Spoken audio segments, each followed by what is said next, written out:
المكان ده يا جماعه جمله الجمله وتجار الجمله كلهم بيروحوا ياخدوا من هناك لهم تشكيله من اطقم الملايات. اسعارها بجد مش هتلاقوها في اي مكان تاني. والحاجات اللي بهرتني ان ب 200 جنيه تقدري تجيبي طقم ملايات شيك جدا وخامته حلوه من المكان التحفه ده، مش زي حاجه زي كده وباقل من تلت سعرها. يا جماعه ان ده المكان اللي تجار الجمله بيروحوا يجيبوا منه. نيجي بقى للمفاجاه اللي كنت حكيت لكم عليها. عايزاكي تركزي معايا كويس قوي في الفيديو وتسيبي كل اللي في ايدك علشان النهارده جايبه لك اكتر من مفاجاه. بس قبل ما تعرفي ايه نوع المفاجاه عايزه منك بس تعملي حاجه بسيطه، اعملي لايك للفيديو واعملي له شير، وكمان كملي الفيديو للنهايه لان المفاجاه الحقيقيه مستنياكي في اخر الفيديو. النهارده بقى انا جايبه لك مكان كنز بمعنى الكلمه، مش اول مره بصور فيه، واللي شجعني ان انا اصور فيه تاني المفاجآت الحلوه اللي الناس راحت لقيتها، وتاكدوا ان العروض حقيقيه، وتاكدوا كمان ان الاسعار مش وهميه، والاسعار فعلا ارخص من محلات كتير بتبيع على انها جمله. المكان ده يا جماعه جمله الجمله وتجار الجمله كلهم بيروحوا ياخدوا من هناك. وعايزه اقول لك ان المكان ده يعني هو مخزن اكتر منه محل، مليان كميه ما شاء الله معروضات مش هتلاقيها في اي مكان تاني. وبدل ما تسافري اماكن بعيده عشان تجيبي الحاجات بسعر الجمله، المكان ده جنبك ومش بعيد، ده موجود في قلب الموسكي في حمام التلات. هشرح لك توصلي له ازاي في اخر الفيديو، بس ركزي معايا النهارده دلوقتي في الحاجات الحلوه اللي معروضه قدامكم. طبعا المكان ده مش غريب عليكم ومش اول مره اصور لكم فيه، وحبيت ان انا اصور لكم كمان المره دي في سنتر الجوهره، المكان اللي فعلا يا جماعه كنز الكل. اللي راح واتاكد من كلامي في الفيديو اللي فات هيروح برضو، واللي ما راحش قبل كده هيروح المره دي هيتاكد برضو ان فعلا فرق السعر ما بينهم وبين المحلات التانية يستاهل ان انتوا تروحوا وتستفيدوا بفرق السعر ده. المكان يا جماعه في قلب حمام التلات وموجود في سنتر الكامل، وان شاء الله هشرح لكم بالتفصيل في اخر الفيديو تروحوا له ازاي وتوصلوا له ازاي. وكمان عايزه اقول لكم على معلومه كده تاخدوا بالكم منها وانتوا هناك، ان البايع اللي واقف معاكم لازم تتاكدوا انه لابس التيشيرت ده اللي مكتوب عليه سنتر الجوهره وعليه اللوجو بتاع المكان.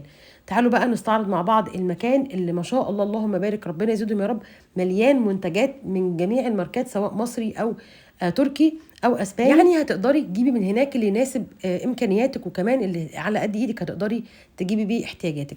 هتلاقي هناك كل ماركات البرانس، سواء بقى السروجي او سواء حاجات تانية. وانا يا جماعه عن نفسي انا والله ما شاء الله شفت هناك ان المصري بيتفوق على التركي بمراحل. في كمان عندهم حافظات الانترهات اللي هي الكفرات بتاعه الانترهات في اشكال والوان كتير جدا. وزي ما انتم شايفين ما شاء الله هناك المكان خليه نحله ربنا يزيدهم، وفي تشكيله هايله. انا طبعا مش قادره احصر المكان. كمان عندهم الكوفرتات اللي هي العالميه دي بجد شكلها حلو قوي، كمان التشكيله بتاعتها حلوه جدا. اما بقى الحاجه اللي عندهم اللي كل مره بتبهرني فعلا هي الملايات. عندهم تشكيله من اطقم الملايات اسعارها بجد مش هتلاقوها في اي مكان تاني، وانتوا بنفسكم هتروحوا تتاكدوا. ما شاء الله المكان كبير جدا، ما قدرتش ان انا اصور المكان كله، انا كنت باخد لكم كده لقطات سريعه عشان تشوفوا ان فعلا المكان ده جمله. نيجي بقى للملايات اللي بجد كل ما بروح هناك بقف قدامها كتير قوي من جمالها وكمان جمال اسعارها والتنوع الرهيب اللي موجود في الاشكال والاذواق المختلفه اللي هناك. من ضمن الحاجات اللي بهرتني ان ب 200 جنيه تقدري تجيبي طقم ملايات شيك جدا وخامته حلوه من المكان التحفه ده. في تشكيله رهيبه من الملايات زي ما قلت لك.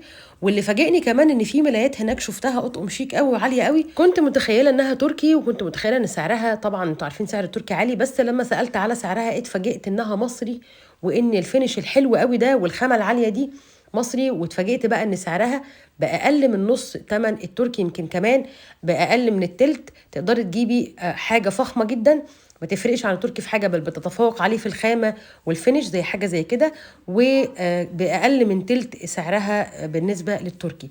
فانت تقدري هناك تجيبي تشكيله هايله واكتر كمان مما هتشتري التركي. وطبعا عايزه اقول لك والله يا جماعه ما تفرقش حاجه، بل بتتفوق عليها في الجوده والخامه وكمان السعر. تشكيله هناك كتير جدا تقدري تختاري منها اللي يعجبك. انا بجد تشكيله الملايات فيها تنوع المره دي احلى بكتير من المره اللي فاتت اللي انا كنت مصوراها هناك. انا لما رحت المره دي انبهرت فعلا، الاذواق عماله ما شاء الله تعلى، والحاجه عماله جودتها تعلى، والحاجه فعلا حلوه بدل ما تطخي مشوار لمسافه بعيده. والسماسره طبعا فاهمين قصدي، وتلاقوا سماسره يستغلوكم ويستغلوا ان انتم مش عارفين الاسعار. لا المكان ده يا جماعه احلى ما فيه انه في نظام وفي سعر واحد، يعني مش خاضع للفصال، ما فيش مجال للفصال، هو سعر واحد ليكي ولغيرك. وطبعا سعر الجمله بيفرق عن سعر القطايع عشان بس تجار الجمله بيبقى ليهم سعر خاص. تمام. التشكيله زي ما انت شايفه كده انا حاولت استعرضها على قد ما اقدر علشان انتوا تشوفوا الحاجه قبل ما تروحوا. اللي عجبني بقى هناك يا جماعه الفوط هناك ما شاء الله تشكيله ملهاش اول من اخر. تقدري ب 190 جنيه تجيبي طقم فوط شيك قوي وقيم، وكمان خامته عاليه جدا.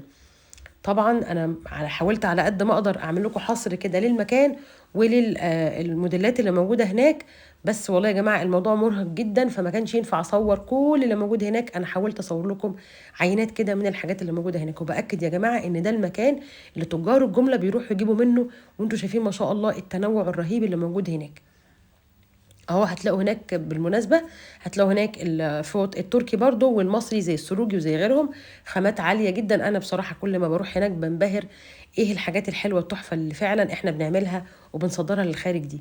شايفين ما شاء الله التنوع، شايفين كمان التشكيلة هناك هيناسب ذوقك حاجات كتير قوي هناك. انا عامة بحب قوي الحاجات البسيطة اللي فيها شغل بسيط. باكد لكم تاني ان المكان ده يا جماعة زي ما انتم شايفين ما شاء الله اهو يا جماعه، ده تجار الجمله كلهم عارفين المكان ده، وكان يوم ما عرفت المكان ده كان بالنسبه لي مفاجاه، فحبيت ان انا كمان اعرفكم عليه. لان اللي بيحب يجهز يا جماعه، او اللي بيجهز، البنت اللي بتجهز بتبقى عايزه على قد ما تقدر تاخد حاجه بسعر كويس، وكمان على قد امكانياتها، وحاجه كمان تكون قيمه. فاعتقد المكان ده هيديكي كل اللي انت بتحتاجيه، وهتلاقي فيه اللي انت بتدوري عليه، بدل ما تسافري وتروحي اماكن بعيده علشان تجيبي اللي نفسك فيه. كمان تشكيله المفارش الستان اللي هناك حلوه جدا، واسعارها فوق الخيال. ده بالاضافه كمان لاطقم الكوفرتات الهايله التركي التحفه اللي انتم شايفينها دي. شايفين ما شاء الله المكان. انا من وقت للتاني كده بحب ان انا اصور لكم شكل المكان، عشان حتى انتوا لما تروحوا تبقوا على درايه ان المكان ده فعلا زي ما انتم شايفين كده ما شاء الله تشكيله فيه كبيره قوي، ويعني هتلاقي اللي انت عايزاه، يعني هتلاقيه. تشكيله المرايات برده لسه مكمله معانا ما شاء الله، وزي ما قلت لك اسعارها من 200 جنيه تقدري تجيبي طقم ملايه حلو قوي وشيك قوي وقيم، وهيشرفك طبعا في وسط حبايبك. عجبني قوي طقم الملايات ده برده مصري يا جماعه، انا كنت فاكراه تركي طلع مصري. حلو جدا جدا، وكمان سعره حلو قوي. شايفين ما شاء الله التشكيله. عجبني قوي هناك يا جماعه المفارش التحفه دي حاجه كده غير الستان، راقيه جدا، وعجبني قوي ذوقها كده راقي وهادي. وده الحاجات دي اكتر حاجه بتشد عيني، هي الحاجات دي يا جماعه هاديه جدا، ودي الحاجات اللي انا بتناسب ذوقي انا كرشا شخصيا. برضو حلوه قوي، بس الحاجات دي تركي. حاولت ان انا اجيبها لكم عن قرب عشان تشوفوا تفاصيلها، وتشوفوا كمان التشكيله بتاعتها والنقوشات اللي موجوده عليها. ده شكل مثلا كيس مخده منها، ده لون تاني منها، لون اللي هو اللون الكشميري دوت، وده لون تاني منها برضو لون كريمي كده بس حلو قوي. اعتقد معظمكم شايفين الحاجات دي في المولات باسعار مهوله، هتروحوا هناك هتجيبوها بفرق سعر رهيب جدا، لان زي ما قلت لكم وهاكد تاني الحاجات دي يا جماعه يعني هو ده المنبع اللي بيبيع وبيوزع لتجار الجمله. عجبني قوي برضو تشكيله الكوفرتات التركي اللي هناك والمصري منها، بجد تشكيله حلوه قوي، وكمان هتناسب كل الاذواق. عجبني قوي الكوفرته دي تريكو حلوه جدا وشيك قوي. عجبني برضو زي ما انتم شايفين كده تشكيله هايله من الكوفرتات اللي تناسب كل الاذواق. انا عن نفسي بتعجبني قوي الحاجات دي، وهو ده الذوق اللي انا بحبه كرشا. يعني مثلا عجبني قوي الكوفرته اللي هتلاقوها جايه دي لذيذه جدا، عجبتني قوي. وكمان دي كانت عجباني قوي ذوقها كان عاجبني، وكمان اللي عليها زي السنابل دي كانت شيك قوي. دي انا بحب الحاجات دي قوي بجد يا جماعه. الحاجات هناك راقيه جدا وذوقها عالي قوي، دي الحاجات اللي انا بحبها، بتناسب ذوقي انا كرشا في الحاجه اللي بتشدني، وفي الحاجه اللي انا فعلا بحب ان انا اقتنيها. عجبني كمان هناك تشكيله الدفايات كتير قوي، وكمان في منها المنقوش وفي منها الساده. انا كذوق رشا انا بميل قوي للحاجات اللي فيها ساده، ما بحبش الحاجات المنقوش. طبعا دي حاجه ترجع لكم. في كمان اوبشن هناك حلو قوي، مش عارفه تعرفوا عنه ولا لا، ان انتوا اي حاجه بتشتروها تقدروا هم يشحنوها لكم لحد البيت، ما تشيلوش هم بقى الشيل والحط ولا هنروح بالحاجه ازاي او الكلام ده. هم بيوصلوا لكم الحاجه لحد البيت، وده اعتقد حاجه حلوه جدا، بدل ما ترجعي بقى مفرهده من الحاجه، لا هم يوصلوا لك لحد البيت. ده صوره كده او لمحه سريعه عن المعرض بتاعهم اللي موجود. هناك هتلاقوا برضو كل حاجة معروضة للناس اللي حابة تشوف الحاجة كده من غير ما هي تبقى في العبوات بتاعتها. هناك كل حاجة معروضة علشان تبقى قدامك وتشوفيها كده عيانا بيانا قدامك. في بقى المفاجأة اللي كنت حكيت لكم عليها، هم عاملين يا جماعة هدية بسيطة كده لمتابعين الصفحة. بس قبل ما اقول لكم على الهدية، حابين نعرف نوصل للمكان ده ازاي. الناس اللي جايه من شارع بورسعيد هتخشوا دخلة حمام التلات او اللي هي الموسكي دي، بعد توشيبا العربي اول دخلة يمين. بعد توشيبا العربي اول دخله يمين هتخشوا اهو يا جماعه، ده توشيبا العربي. هتخشوا اول شارع يمين بعدها اللي هو دخله حمام التلات، هتكملوا في الشارع دوت لحد ما توصلوا لسنتر الكامل. احنا هنا ماشيين في الدخله اللي دخل على حمام التلات، احنا كده اوريدي دخلنا حمام التلات. هتدخلي على سنتر الكامل، هما موجودين في الدور الثالث. قدامك حل من اتنين، يا اما تطلعي السلم اللي قدامك دوت الدور الثالث، يا اما تيجي من تحت السلم ده وتاخدي طوالي في الممر اللي قدامك بين المحلات ده، ولا هتاخدي يمين ولا هتاخدي شمال، كملي لحد اخر الممر لحد ما تلاقي الدخله الشمال اللي هتقابلك. اول ما تاخدي شمال هتلاقي على ايدك اليمين كده في سلم وفي اسانسير، تقدري تطلعي السلم ده او تطلعي الاسانسير، هتلاقي العامل موجود هناك هيطلعك على طول على سنتر الجوهره. اما لو انت جايه بقى من شارع الازهر، بتروحي جايه من عند الشمس للتجاره والاستيراد والتوريدات دوت، هتخشي شارع عش الشيني. الشارع ده تفضلي ماشيه فيه شويه مش كتار، يعني 3 4 دقايق مشي لحد ما تلاقي محلات علام، هتاخدي منها شمال، هتلاقي الشارع اللي قصادها ده شمال، هتاخديه شمال في شمال.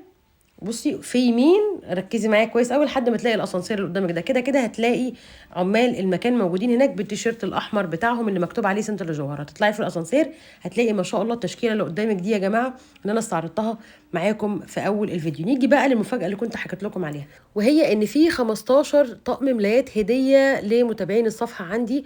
كل طقم قيمته لا تقل عن 500 جنيه. طقم حلو جدا وقيم جدا وشيك قوي، انا عن نفسي عاجبني قوي بصراحه، الاطقم حلوه جدا. وعلشان تفوزوا بالاطقم دي حاجه منهم يا جماعه هنستعرضهم مع بعض.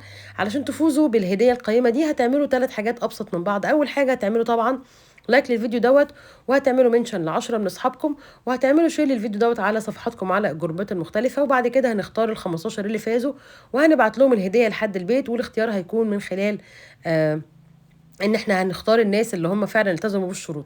ومن هنا لحد ما نختار الناس اللي فازت، طالبه منكم بس تعملوا الفيديو ده لايك وشير، واتمنى لكم كل خير، وتحياتي ليكم دايما رشا الغفير.